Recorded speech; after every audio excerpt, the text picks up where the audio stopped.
You're watching 48 Fastcast.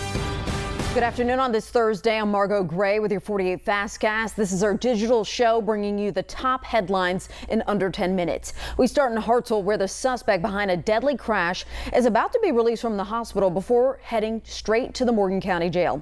Archie Hale, who you see from his bed, his hospital bed here, is facing a murder charge after a chase from Priceville police to Hartselle resulted in the death of Tristan Hollis, that 17-year-old who was in a van full of other teenagers killed in the intersection of Highway 31 and 36. So police just posted this photo of him from the hospital today. He is also facing DUI, reckless endangerment, attempting to elude charges out of Priceville.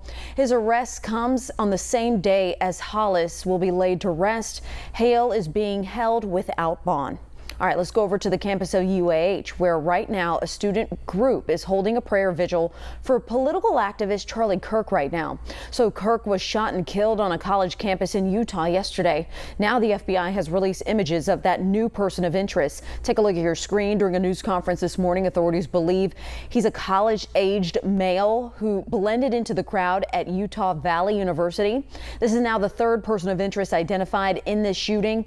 Two others were detained yesterday, questioned, but then cleared and released. Leaders across the country are still in shock following yesterday's shooting, including Senator Katie Britt. What we saw yesterday, and everyone saw it, is sickening. It is disgusting. It was a political assassination. And all of you sitting in these rows have a duty and an obligation to call it that. The FBI is offering a reward of up to $100,000 for any information on the person responsible for Kirk's murder. We've had some isolated showers sneak in on the radar. Let's take a quick look here. Even some thunderstorms in Middle Tennessee, north of Pulaski, but just a heavy downpour kind of tracking down Jordan Lane, University Drive, all the way down into southwest Huntsville. And then you get farther up the road here north of Pulaski, and we got an isolated thunderstorm there. So that chance, we'll keep it at about 10%. Tried to take it out of the forecast yesterday, but did mention it was a possibility, and that's what we're dealing with. A little bit of rain here on this section of the parkway.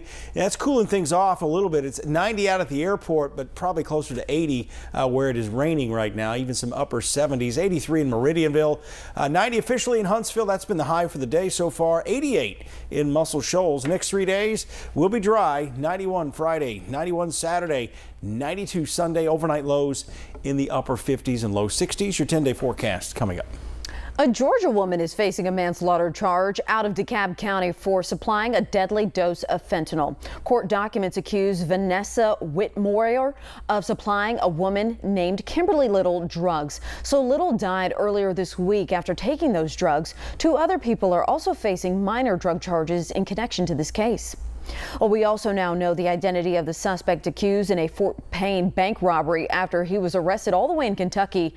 Mark Lovelace was arrested in Pulaski County, Kentucky, about 24 hours after that PNC bank in downtown Fort Payne was robbed. Police say the suspect walked out with $3,000 after that holdup.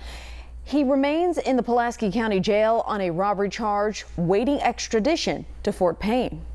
Well, today, as you know, is the anniversary of one of the deadliest attacks on U.S. soil. Of course, we'll show you how the community is remembering those who were killed after the break.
Today marks 24 years since the terrorist attacks on September 11th, 2001.